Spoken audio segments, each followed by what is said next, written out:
울고 싶으면 울어라. 눈물샘이 마를 때까지. 살면서 우리는 얼마만큼의 눈물을 흘릴까? 어쩌면 웃음의 양보다 눈물의 양이 더 많을지도 모른다. 무엇보다 울음은 인간이 사용하는 최초의 언어이다. 누구든 태어나는 순간 울음을 터뜨리며 출생신고를 하니까. 너도 태어날 때 많이 울었겠지?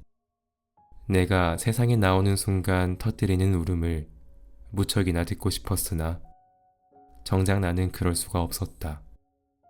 언제나 자연의 방식을 따르고 싶었던 나에게 너는 자연분만의 기회를 허용하지 않았다. 너는 뭐가 그리 두려운지 세상 밖으로 나오려고 하지 않았고 나는 결국 진통 끝에 제왕절개를 할 수밖에 없었으니까. 그런데 정신분석학자 오토 랑크가 말하더구나. 엄마의 자궁을 떠나 세상 밖으로 나오는 일은 모든 태아에게 근원적인 불안을 유발하는 상실이라고. 그래서 태어나는 아이들이 모두 우는 것인지도 모르겠다. 뿐만이 아니다. 갓난아이는 배가 고파도 울고 졸려도 울고 심심해도 운다.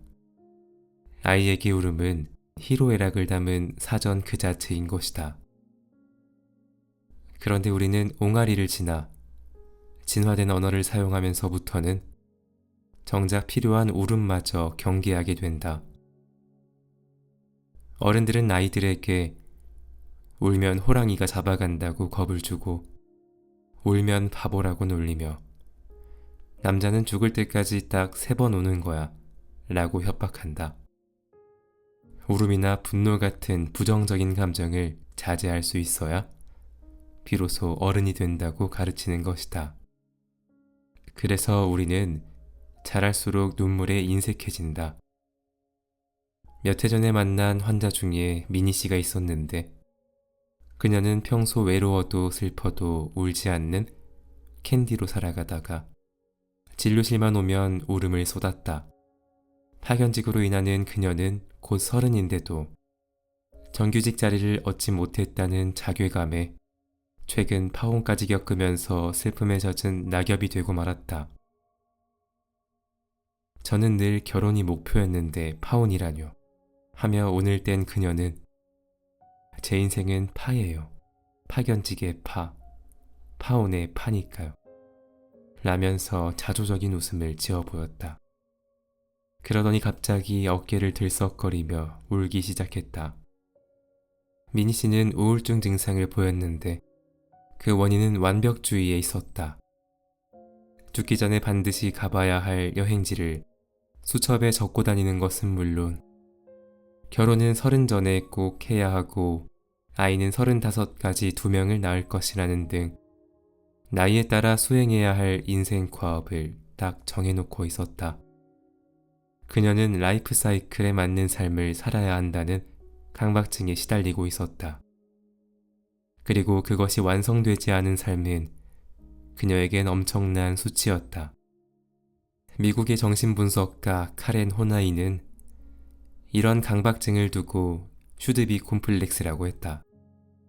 무엇을 해야 한다라는 것의 다른 말은 하지 않으면 안 된다이다. 슈드비 콤플렉스를 가진 사람들은 장난감 병정처럼 앞으로 나아가야만 비로소 발 뻗고 잘 수 있다. 그런 미니 씨가 지금 불안에 떨고 있다.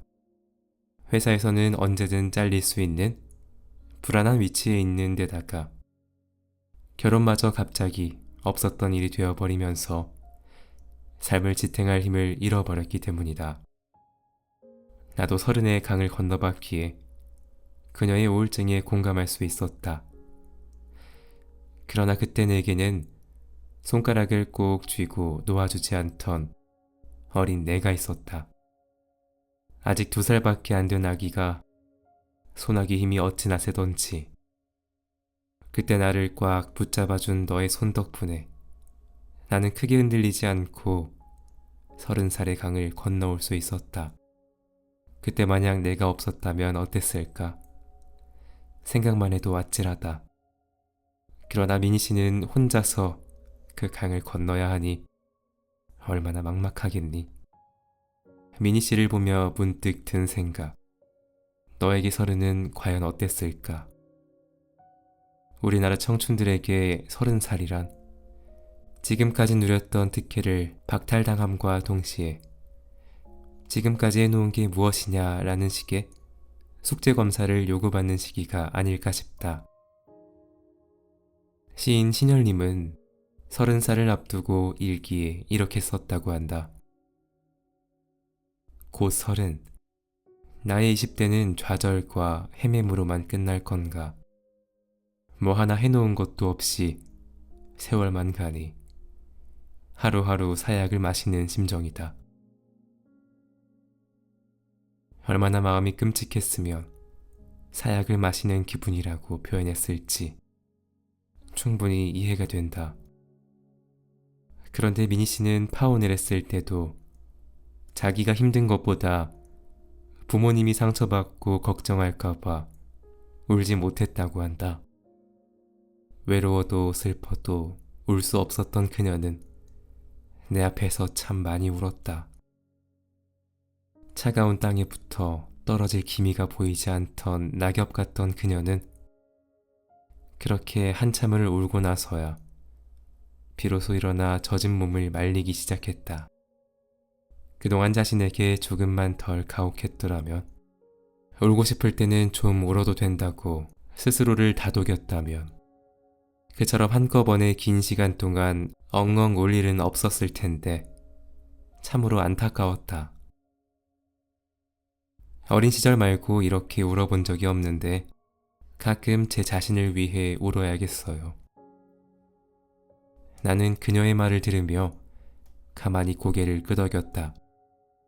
그녀가 진료실을 나간 뒤에 눈물과 콧물을 닦느라 쓴 휴지들을 보면서 가슴이 먹먹해졌다. 시원하게 울 수조차 없었던 사람이 어디 미니 씨뿐이겠는가. 그래서 불안한 청춘은 말한다. 웃고 있는데 슬프다고. 눈물은 내면 아이가 아프다고 보내는 신호다. 기쁠 때도 울지만 슬플 때 더 많은 눈물이 나는 것은 상실감에서 오는 아픔 때문이다. 애도는 상실에 대한 심리적 반응으로 병적인 슬픔과는 다른 정상적인 슬픔이다. 그리고 애도 과정이란 상실된 대상을 찾으려고 하는 노력이다. 상실한 대상을 계속 마음속에 간직함으로써 그 대상과의 관계를 유지하려는 회복의 과정이기도 하다.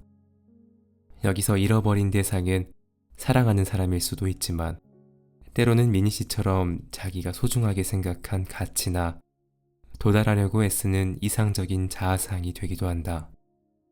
애도 과정에 있을 때는 정신적 에너지가 온통 상실한 대상에 집중되어 현실과 약간 떨어져 있는 자신을 발견하게 된다.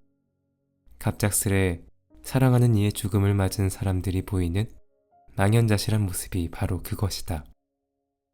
이처럼 애도가 아무 생각도 하지 못하게 만들 만큼 힘들게 느껴지는 것은 애도의 대상에게 부여한 에너지를 다시 거두어야 하는 고통이 따르기 때문이다. 따라서 애도는 맨정신으론 할 수 없으며 시간이 오래 걸릴 수밖에 없다. 이때 흘리는 눈물을 우리는 받아주어야 한다. 상실에 따른 애도의 눈물은 기꺼이 흘려야 할 눈물인 것이다. 만약 이러한 애도의 과정을 생략하면 어떻게 될까? 프로이트는 애도를 충분히 하지 않으면 우울증이 발생한다고 했다. 흔히 우울증을 마음의 감기라고 부르는데 자아의 감기라고도 말하고 싶다.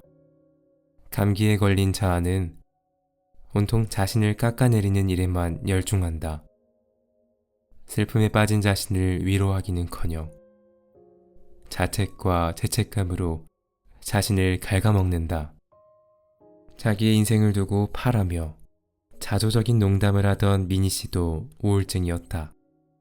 다행히 그녀는 뒤늦게나마 애도의 과정을 통함으로써 우울증에서 벗어날 수 있었다. 누군가 자신의 마음을 알아주고 위로해 주었던 기억이 없는 미니 씨는 늘 감정 표현에 서툴렀다. 그녀에게 감정이란 무시하거나 외면해야 할 성질의 것이었다.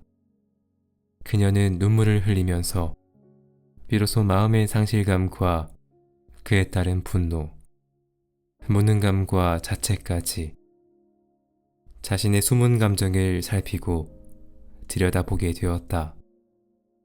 파오는 그녀 삶에 큰 상처를 남겼지만 그 상처는 오랫동안 외면했던 내면의 자신을 마주하는 계기를 마련해 주었다. 덕분에 그녀는 상처를 보듬을 수 있었고 간절히 바랐지만 차마 이루지 못한 소망들을 잘 떠나보낼 수 있었다.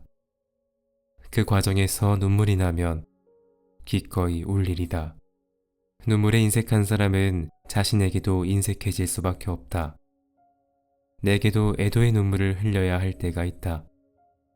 그때마다 나는 파울로 코엘료가 쓴 흐르는 강물처럼에 나오는 구절을 떠올린다. 언제나 강한 척할 필요 없고 시종일관 모든 것이 잘 돌아가고 있음을 증명할 필요도 없다. 다른 이들이 뭐라고 하건 신경 쓰지 않으면 그뿐이다. 필요하면 울어라. 눈물샘이 다 마를 때까지. 어설픈 이기주의자가 아닌 단단한 개인주의자로 살아갈 것. 언젠가 30대 초반의 여성이 찾아와 친구에 대한 고민을 털어놓았다. 15년이 넘은 친구 사이인데 왠지 그 친구와 함께 있으면 늘 자기만 손해보는 기분이 든다는 거였다. 약속을 잡을 때도, 영화를 고를 때도, 식당에서 메뉴를 정할 때도 왠지 모르게 친구의 의견에 따르게 되었고 가끔 자기 의견을 강하게 세울라치면 너랑 나는 취향이 다르다 라면서 아예 약속을 취소해버리곤 했다는구나. 둘의 관계가 일방적이라는 느낌은 들었지만 딱히 뭐가 문제인지는 잘 모르겠던 그때 결정적인 한 방이 날아왔다. 결혼을 앞둔 친구가 청첩장을 돌리는데 자기를 후순위로 미룬 것은 물론 자기는 잘 모르는 고등학교 친구들에 묶어서 결혼턱을 냈다는구나. 이제야 친구가 자기를 어떻게 생각해왔는지 명확해졌다며 화가 난 그녀는 이렇게 말했다. 개인 취향도 취향 나름이고 자기 주장도 정도껏 해야지. 이 정도면 너무 이기적인 거 아닌가요? 사회적 동물인 인간이 가장 무서워하는 말 중 하나가 뭘까? 저 사람 이기적이야. 자기밖에 몰라. 라는 말이 아닐까? 그래서 우리는 무리해서 왕따를 당하지 않으려고 부단히 애를 쓰며 살아간다. 손해를 보는 것 같으면서도 참고 이타적인 사람인 양 가진 걸 베풀고 상대부터 배려하기도 한다. 가끔 받는 것 없이 퍼주기만 할 땐 왜 나만 손해보고 사나 싶어 주변 사람들이 전부 미워질 때도 있다. 그런데 여기서 해주고 싶은 말이 하나 있구나. 인간 행동의 상당 부분은 타인으로부터 인정받고자 하는 욕구에서 비롯되므로 이타주의의 근원에는 일부 이기주의가 숨어 있다는 사실이다. 즉, 내가 좀 더 참고 베풀고 타인을 배려하는 행동 뒤에는 저 사람 참 괜찮다 라는 평가를 받아서 더 많은 기회와 자원을 획득하고 싶은 욕구가 숨어 있다는 뜻이다. 이것은 생존해야 하는 인간으로선 당연히 가지는 본능적인 욕구이자 촉이다. 관계를 맺는 인간의 마음엔 타인으로부터 자신의 필요를 채우고자 하는 이기성이 내재해 있다. 그렇게 서로의 필요를 주고받는 것이야말로 모든 관계의 필연적 속성이다. 오히려 이기성을 무시한 채 친구라면, 연인이라면, 가족이라면 바라는 것 없이 순수하게 내주어야 한다는 생각 자체가 신경증적이다. 그러므로 어떤 관계에서 손해보고 있다는 생각이 들 땐 그 관계에서 나는 무엇을 기대했는가를 솔직히 떠올려 볼 일이다. 이기성을 전제로 한 후에야 관계의 본질이 보이고 내가 이 관계를 유지하는 이유가 명확해진다. 그 다음에야 이 관계에 어느 정도의 에너지를 쏟아야 후회와 원망이 없을지를 스스로 결정할 수 있게 되고, 너무 많은 것을 기대하는 상대와도 적절한 거리를 유지할 수 있다. 그런데 우리가 만나는 사람들 가운데에는 아무리 거리를 두려고 노력해도 무례하게 우리의 영역을 침범해 들어오는 이들이 있다. 그들은 상대가 자기 욕구를 들어줄 때에만 호의를 베풀고, 그들에 대한 상대의 요청은 여러 가지 핑계를 대며 묵살한다. 그들의 요구사항은 늘 존중받아야 마땅한 취향이자 누려야 할 권리이지만, 상대방의 요구사항은 부당하고 비합리적인 요청에 불과하며 자기와는 전혀 관계없는 문제일 뿐이다. 그런데 그 논리가 어찌나 교묘한지, 듣는 이조차 그 사람이 이기주의자인지 개인주의자인지 헷갈릴 지경이다. 그들은 오직 자기만을 바라볼 뿐 타인은 전혀 보지 못한다. 그들은 타인의 입장을 이해하거나 공감하지 못할 뿐더러 타인을 기능적으로만 인식한다. 즉, 타인이란 자기의 위대함을 칭찬해주고 자기를 좋아해주고 받아들여주는 관중일 뿐이다. 이처럼 모든 관심이 자기 자신과 자기 이익에만 꽂혀있기에 그들은 그 누구와도 이원적인 관계를 만들어가지 못한다. 인간관계는 상호 호혜적이고 상호 의존적인데, 나밖에 없는 그들이 어떻게 이런 관계를 만들어 나갈 수 있을까? 같은 이유로 그들은 아무리 살갑더라도 진정한 친밀함을 만들어 나가긴 힘들다. 이처럼 겉으로만 친밀한 모습을 보이는 것을 두고 가성 친밀감이라고 부른다. 위에서 이야기했듯 사람은 누구나 어느 정도 이기적이다. 그러나 그들처럼 끝까지 자기만을 생각하고 타인에 미치는 영향을 고려하지 않은 채 자기 이익과 욕망에만 매몰되어 행동하진 않는다. 자기 자신이 소중한 만큼 남도 소중하다는 것을 알기 때문이다. 그래서 자율적 개체로서의 나를 중요하게 여기는 만큼 타인을 존중한다. 스스로를 개인주의자라고 칭하는 문유석 판사의 개인주의자 선언 도입부에는 다음의 구절이 실려 있다. 나는 그저 이런 생각으로 산다. 가능한 한 남에게 폐나 끼치지 말자. 그런 한도 내에서 한 번 사는 인생, 하고 싶은 것 하며 최대한 자유롭고 행복하게 살자. 인생을 즐기되 이왕이면 내가 할 수 있는 범위 내에서 남에게도 잘해주자. 남에게 피해를 주지 않는 한도 내에서 살아있는 동안 최대한 다양하고 소소한 즐거움을 느껴보다가 아무것도 남기지 않은 채 조용히 가고 싶은 것이 최대의 야심이다. 어쩌면 모두가 바라는 바이기도 하다. 그런데 역설적이게도 자유롭게 살기 위해서 우리는 그럼에도 불구하고 타인을 존중해야 하고 가끔 양보도 해야 하며 내 자유를 자제해야 하고 타인과 연대해야 한다. 그것이야말로 타인과 더불어 살아가야만 하는 세상에서 내 자유를 보장받는 가장 확실한 방법이다. 그렇게 보면 단단한 개인주의란 세상에는 나도 있고 타인도 있음을 존중하면서 나 개인에게 집중하는 삶의 태도를 가리키는 게 아닐까 싶다.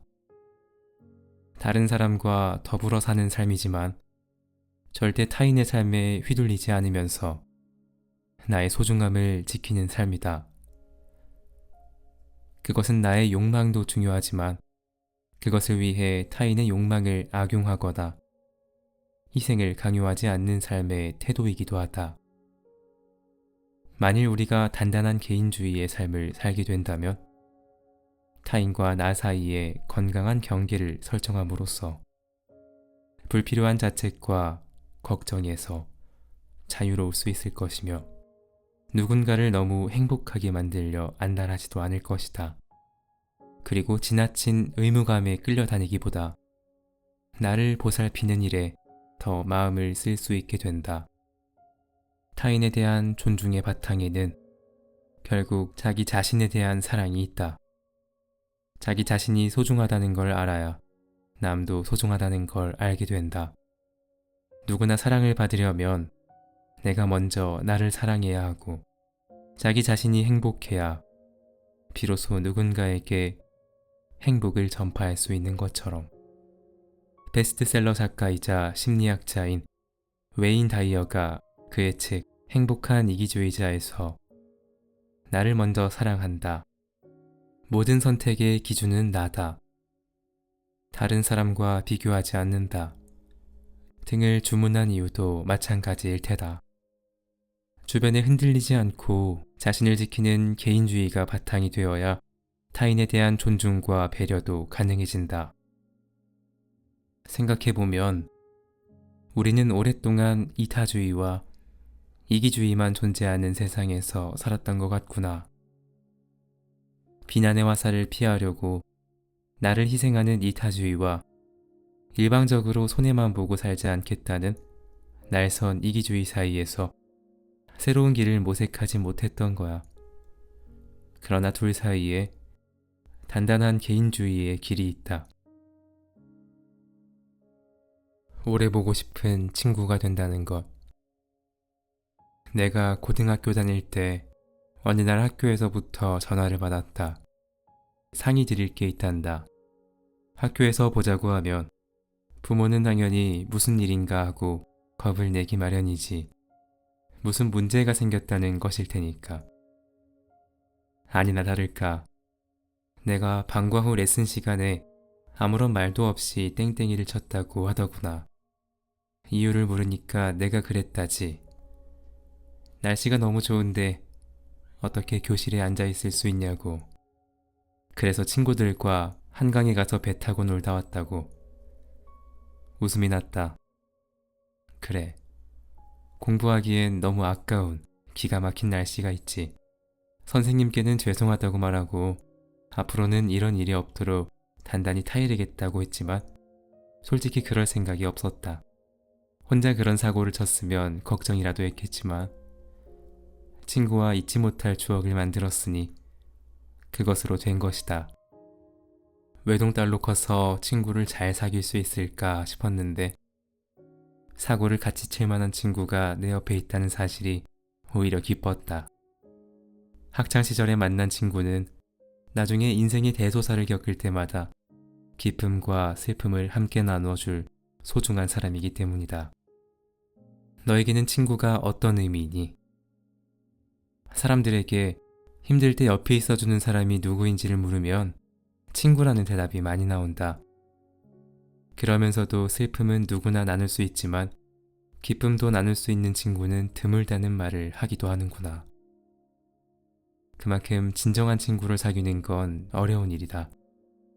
친구는 또 나의 비밀을 털어놓을 수 있는 몇 안 되는 존재이기도 하다. 특히 여자들은 이런 말을 자주 하지. 우리 사이에 못할 얘기가 뭐 있어. 그럼 친구도 아니지. 친한 여자친구들은 개인적인 일상뿐만 아니라 요즘 트렌드, 사회적 이슈까지 말로 할 수 있는 모든 걸 공유한다. 여자들의 뇌를 들여다보면 언어 중추가 특별히 더 크다. 그래서 대화를 나누다 보면 옥시토신과 도파민이 분비되어 약물 중독자의 헤로인에 버금가는 쾌락을 경험한다고 한다. 여자들이 끊임없이 대화를 통해 친밀성을 추구하고 결속력을 다지는 이유이다. 그러다 보니 친하다고 여겼던 친구가 뭔가 숨기려고 하는 것 같을 땐 서운한 마음이 든다. 갑자기 거리감을 느끼게 되는 것이다. 그런데 서로에게 아무런 비밀이 없어야 진정한 우정인 걸까? 단짝 친구라면 얼마나 가까워야 하는 걸까? 민경 씨는 입사 동료인 경화 씨와 3년째 친구로 지내고 있다. 동갑인데다 취향도 비슷해서 서로 말이 잘 통했다. 그들은 소소한 일상뿐만 아니라 남자친구 이야기, 가족 이야기, 남들에게 쉽게 하지 못하는 비밀 이야기까지 털어놓는 사이가 된 지 오래다. 그런데 어느 날 경화 씨가 다른 회사로 옮기게 되었다며 말문을 열었다. 이미 결심을 굳혔고 팀장에게도 그만두고 싶다고 이미 말했다며 퇴사 날짜를 기다리고 있다고 했다. 민경 씨는 어안이 벙벙했다. 어떻게 이렇게 중대한 일을 이제서야 말하는 거지? 다른 사람도 아니고 나한테 먼저 말했어야 하는 거 아닌가? 지금껏 그녀는 경화 씨를 몇 손가락 안에 들 정도로 가까운 친구라고 생각했었기에 서운함이 컸고 배신감마저 느꼈다. 경화 씨가 자신을 중요한 사람이라고 생각했다면 이럴 수는 없는 거였다. 그러나 사랑이든 우정이든 관계에서 서로 느끼는 거리감은 매우 개인적이고 주관적이다. 민경 씨는 경화 씨를 베스트 프렌드라고 느꼈을지 몰라도 경화 씨는 민경 씨를 회사 동료로만 여겼을지도 모른다. 비록 성격이 잘 맞고 대화가 잘 통하고 좋아하는 사람일지라도 회사에서 맺은 관계이기 때문에 어느 정도 거리를 두는 게 옳다고 생각했을 수도 있다. 문화인류학자 에드워드 홀의 연구에 따르면 사람들은 친밀도에 따라 허락하는 물리적인 거리가 다르다고 한다. 낯선 사람이 갑자기 가까이 다가온다고 해보자. 그러면 우리는 본능적으로 두려움을 느끼면서 움찔 놀라 한 발자국 뒤로 물러난다. 에드워드 홀은 그런 심리적인 거리를 4개의 영역으로 나누어 설명하고 있는데 우선 친밀한 거리가 있다. 0에서 45cm의 거리인데 이 안에 들어올 수 있는 사람은 부모와 배우자, 연인, 형제, 절친한 친구들이다. 둘째는 사적인 거리로 46에서 120cm이다. 동아리, 동호회, 파티에서처럼 친밀하지만 조금은 제한적인 관계의 사람들에게 허락하는 거리이다. 셋째는 사회적인 거리로 120에서 360cm 정도이다. 우리는 서로 알지 못하는 낯선 사람들과 최소한 120cm 이상 유지하려고 한다. 넷째는 공적인 거리로 360cm 그 이상이다. 청중들을 대상으로 강연을 하거나 가수가 노래할 때는 360cm 이상 거리를 둔다. 그러나 그것이 에드워드 홀이 제시한 것처럼 분명하게 떨어지진 않는다. 사람마다 허용하는 관계의 거리, 관계의 두께, 관계의 속도가 모두 다르기 때문이다. 이처럼 각자가 규정하는 관계의 거리가 다르다 보니 의도치 않게 사람들에게 상처를 주는 경우가 종종 생긴다. 최소한 120cm 밖에 있어야 할 사람이 불쑥 친밀한 거리인 45cm 안으로 들어온다고 해보자. 그러면 나도 모르게 부담스러운 마음에 피하고 싶어진다. 그런데 상대방은 나를 45cm 안에 있는 사람이라고 여기고 기분이 상하게 된다. 상처를 입게 되는 것이다. 따라서 사람마다 다른 관계의 거리를 인정해야 한다. 내가 먼저 마음을 열고 다가갔는데 상대가 그만큼 다가오지 않는다고 해서 나를 싫어하는 게 아니다. 또 반대로 너무 빨리 다가온다고 해서 무조건 피하려고 들지도 말자. 만남의 시간과 횟수를 조절하면서 충분히 자기 속도에 맞게 관계를 만들어갈 수도 있다. 그런데 어떤 이들은 단짝 친구라면 모든 걸 공유하는 게 당연하다고 생각한다. 그래서 늘 붙어 다니며 아주 사소한 것까지 서로 이야기한다. 숨기고 싶은 비밀이 하나라도 있으면 안 된다. 서로의 거리를 좁히다 못해 0cm로 만들어 둘이 하나가 된 것 같은 느낌이 들어야 그것이 진정한 우정이라고 규정하는 것이다. 하지만 거리감이라는 것은 어떤 관계에서든 존재한다. 그걸 없앨 수 있다고 하는 기대감 자체가 비현실적이고 신경증적이다.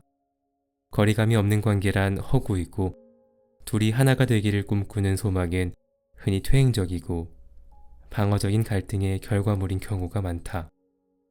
모든 관계에는 건강한 거리가 필수적이다. 그렇지 않은 관계는 겉으로는 끈끈하지만 속으로는 서로를 해치는 독이 되기도 한다. 얼마 전 30대 초반인 한 여성으로부터 친구 이야기를 들은 적이 있다. 그녀는 진정한 친구라고 해서 모든 걸 털어놓는 대상이라고 생각하지 않는다며 이렇게 말했다. 친한 만큼 서로에 대한 정보를 많이 알고 있어요. 그래서 오히려 서로를 터치해서는 안 되는 부분을 지켜주려고 노력하죠. 저는 친구가 어떤 말에 무너지는지 잘 알고 있어요. 그래서 아무리 화가 나도 딱 그 선은 지켜요. 그 친구가 나중에 깨달을 거라고 생각하고 믿고 넘어가는 거죠. 그들이 오랫동안 서로를 곁에 둘 수 있었던 비결은 둘 사이에 넘을 수 없는 경계를 존중했다는 데 있다. 이렇듯 아무리 친한 사이라 할지라도 사람 사이에는 숨 쉴 수 있는 적당한 거리가 필요하다. 그래야 자신의 세계를 가꾸면서도 함께 할 수 있다. 나무의사 우종영 씨는 나는 나무처럼 살고 싶다 라는 책에서 이렇게 말했다.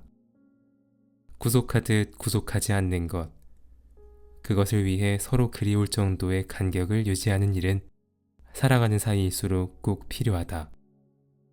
너무 가까이 다가가서 상처 주지 않는, 그러면서도 서로의 존재를 느끼고 바라볼 수 있는 그 정도의 간격을 유지하는 지혜가 필요한 것이다.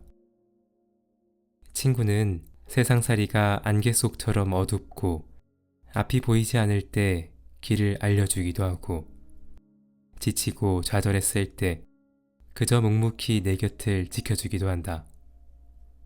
그리고 무엇보다 나를 참 잘 알고 있으면서도 여전히 나를 좋아해준다. 혼자서는 살아가기 힘든 세상에서 친구는 나를 지탱해주는 든든한 버팀목이다. 그래서 친구란 인생에서 더없이 힘이 되는 존재이다. 그러니 나는 가깝다고 여기는데 왜 너는 멀게만 느끼는 걸까? 라는 물음이 든다면 친구를 원망하기 전에 적절한 거리에 대해서 생각해 보길 바란다. 경계를 무너뜨리고 너무 가까이 다가서서 서로에게 상처 주고 있지 않은지 돌아보란 말이다. 그리고 기다려라.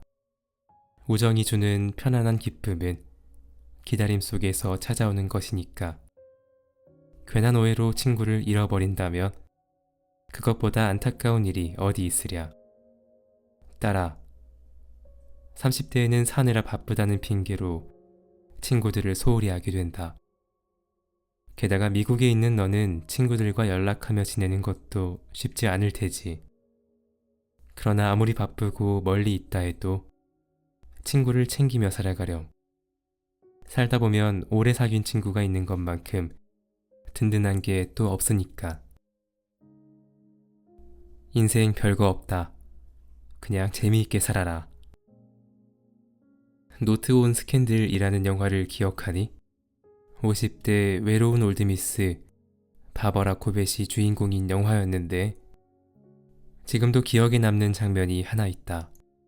바버라가 동료 교사에게 이렇게 고백했지. 어렸을 때 나는 나에 대한 환상이 있었어. 이 세상에서 중요한 사람이 될 거라고 꿈꿨지. 하지만 언젠가는 주제를 알게 되는 법. 내 인생을 혼자서 끝내게 될까봐 두려워.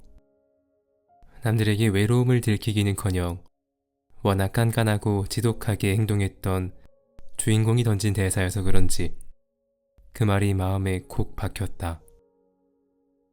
내 인생이 끝나는 날 나는 과연 무엇을 후회하고 무엇을 아쉬워할까? 순간 어머니가 떠올랐다. 지금은 내 곁에 없는 어머니 말이다.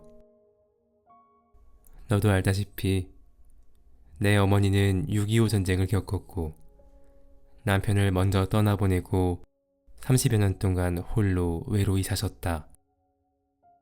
젊어서는 6명의 아이를 키워내느라 새벽부터 잠들 때까지 아이들 뒤치다거리에 한시도 쉴 틈이 없었지.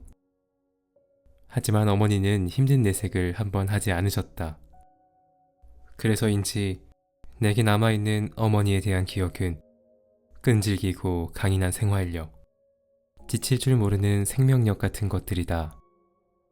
나는 외모도 그렇고 성격도 그렇고 어머니보다는 아버지를 더 닮았다고 생각했더랬다. 하지만 평소 심장이 안 좋으셨던 어머니가 몇 해 전 병실의 끝에 조용히 숨을 거두시고 난 후 남편이 내게 말했다. 당신은 장모님을 참 많이 닮았다고. 힘들다 하면서도 계속 뭔가를 하고 있고 또 새로운 무엇인가를 시도하는 모습이 어머니로부터 물려받은 게 아니냐고. 그러고 보니 나도 모르게 어느샌가 어머니를 닮아 있었다. 어릴 때는 늘 자식들을 위해 희생한다고만 생각했던, 그래서 나는 다르게 살리라 여겼던 어머니의 삶이 다시금 새롭게 다가왔다. 생각해보면 어머니도 그런 삶을 꿈꾸지 않았을 것이다. 하지만 전쟁과 가난 속에서 남편을 먼저 보내고 홀로 자식들을 뒷바라지하느라 강해질 수밖에 없었을 것이다. 그럼에도 어머니는 불평이다 하소연을 하지 않으셨고 늘 삶을 긍정적으로 바라보셨다. 내가 어릴 때 너를 키워주기도 했던 내 어머니는 내가 힘들다고 투덜댈 때마다 그렇게 말씀하셨다. 인생 별거 없다. 재밌게만 살아라. 어쩌면 어머니는 살수록 어려운 게 인생이지만 그럴수록 삶의 재미를 놓치지 말아야 한다고 강조하셨던 게 아닐까. 무슨 일이 있어도 삶에 대한 호기심을 잃지 마라. 채 10살이 안 되었는데도 삶에 흥미를 잃어버린 아이들이 있다.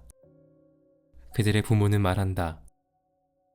우리 애가 IQ는 125인데 공부는 40명 중에 35등을 하고 있고 꿈도 없대요. 그래서 아이를 치료해달라고 병원에 데려오는데 그 아이는 정작 시큰둥하다. 좋아하는 것도 없고 하고 싶은 것도 없고 되고 싶은 것도 없기에 학교에 가서도 시큰둥, 집에서도 시큰둥이다. 삶의 재미를 잃어버리면 하루하루가 그저 견디는 날일 수밖에 없다.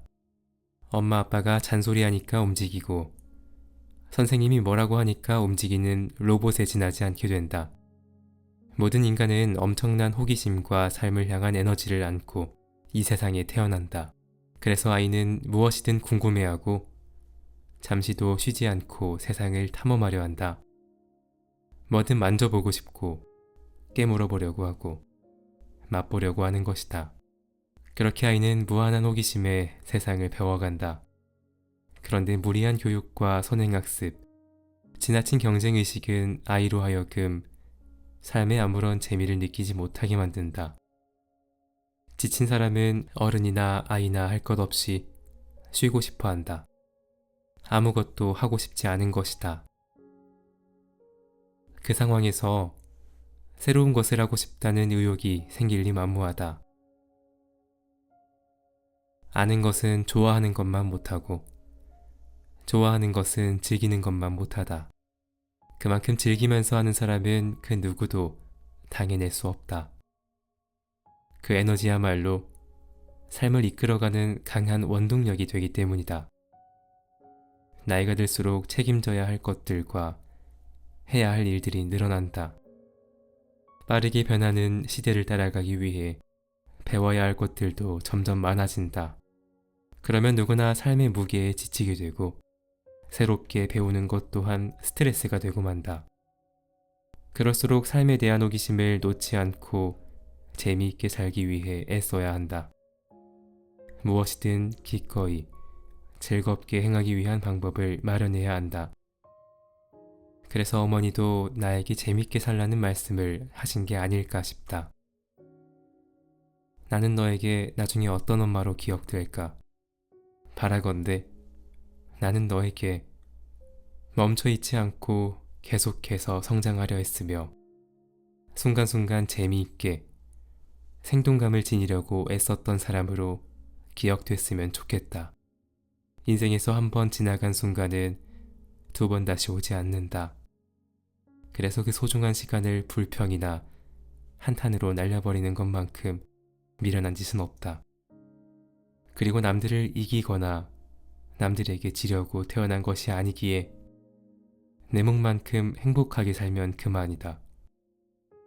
할머니 말씀처럼 삶 속에서도 재미를 놓치지 말아라. 생각지도 못한 고난이 찾아와 너를 시험할 때, 누군가 옆에 있어도 외로움을 떨칠 수 없을 때, 사는 게 죽기보다 힘들 때, 그 말을 떠올리면 분명 큰 힘이 될 것이다.